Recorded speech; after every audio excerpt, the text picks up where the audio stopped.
강원도 수험생들이 지난해 치른 대학 수학능력시험 성적이 전국 꼴찌 수준인 것으로 나타났습니다. 2016년부터 3년 연속 전국 최하위권에 머물러 강원도 학력 저하가 심각한 수준인 것으로 나타났습니다. 남북 평화 분위기 조성과 함께 비무장지대 관광도 새롭게 조명받고 있습니다. 비무장지대를 평화와 문화예술이 넘치는 공간으로 만들기 위한 종주 행사가 펼쳐졌습니다. 일반인이 출입할 수 없는 백두대간 최북단 향로봉에 211종의 회규식물이 분포하는 것으로 조사됐습니다.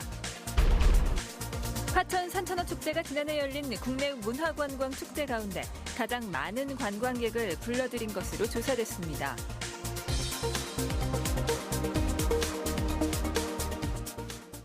시청자 여러분 안녕하십니까?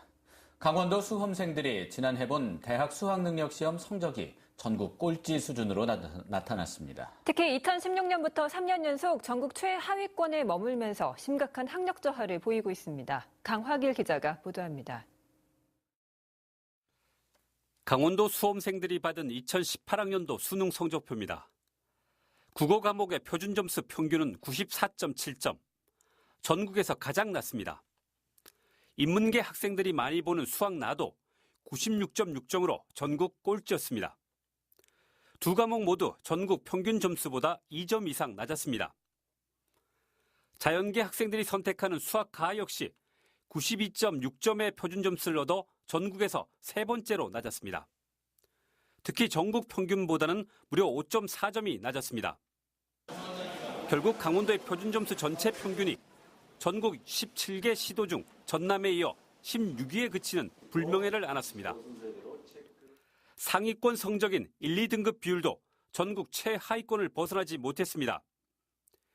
국어는 6.5%, 수학나 8%로 전국에서 가장 적었습니다. 수학가도 7.1%로 전국에서 두 번째로 낮았습니다. 절대평가로 표준 점수를 반영하지 않은 영어 영역의 1, 2등급 비율도 18.6%로 최하위였습니다. 더욱 심각한 것은 작년 수능 성적이 2016년도와 2017년도보다 더 떨어졌다는 겁니다. 수능 준비는 강원도의 학력은 바닥인 건 사실이에요. 내년엔 더 할 것 같아요. 올 고3. 이에 대해 강원도교육청은 대입 전형이 수시에 초점을 맞추다 보니 수능 점수가 낮은 경향이 있다고 밝혔습니다.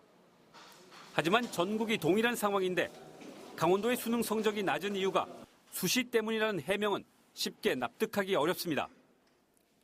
특히 2022학년도부터 수능 성적을 주로 보는 정시 모집이 확대돼 강원도의 학력 위기는 더욱 커질 전망입니다.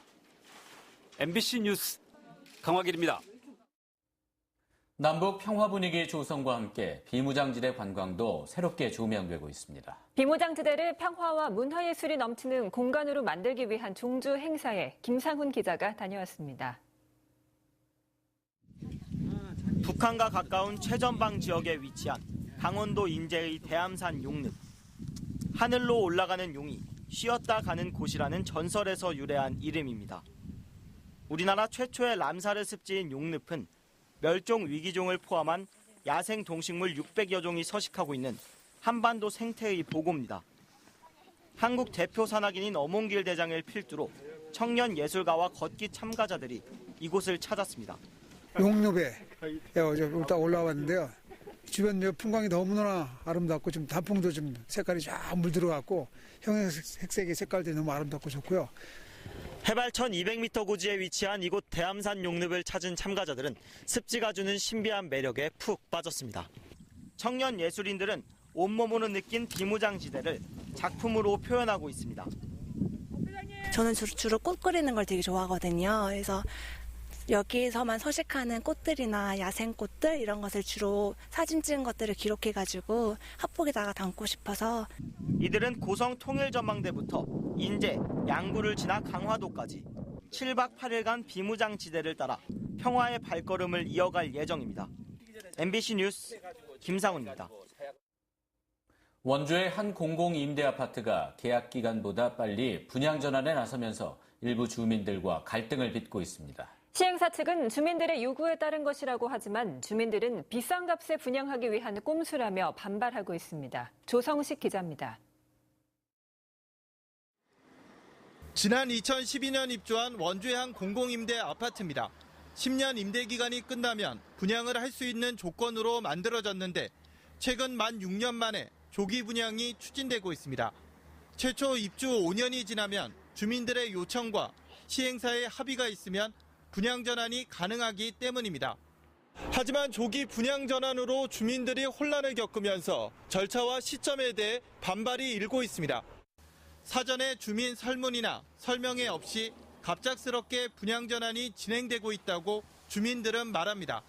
또 분양가 산정 방식이 주변 시세로 산출한 감정평가액을 기준으로 하는 만큼 인근 아파트 값이 정점을 찍고 하락세로 돌아서는 시점에서 추진하는 것은 다른 의도가 있다는 주장입니다. 일방적으로 연내에 분양하겠다는 거는 주민들의 어려움은 생각 안 하고 본인들 시세 차익만 노려서 분양가를 높게 책정하겠다는 거겠죠. 이에 대해 아파트 시행사 측은 주민들의 요구에 따른 것이라며 분양을 원하는 세대는 받고 그렇지 않은 세대는 남은 계약 기간을 그대로 유지할 수 있어 문제가 없다는 입장입니다.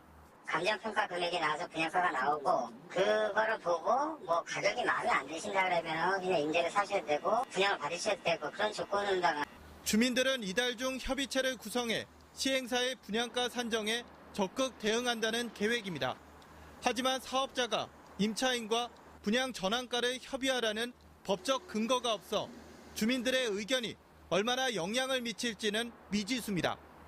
MBC 뉴스 조성식입니다. 일반인이 출입할 수 없는 백두대간 최북단 향로봉에는 어떤 식물들이 자라고 있을까요? 산림청이 지난해부터 올해 7월까지 식생조사에서 211종을 확인하고 책자로 발간했습니다. 김형호 기자가 보도합니다.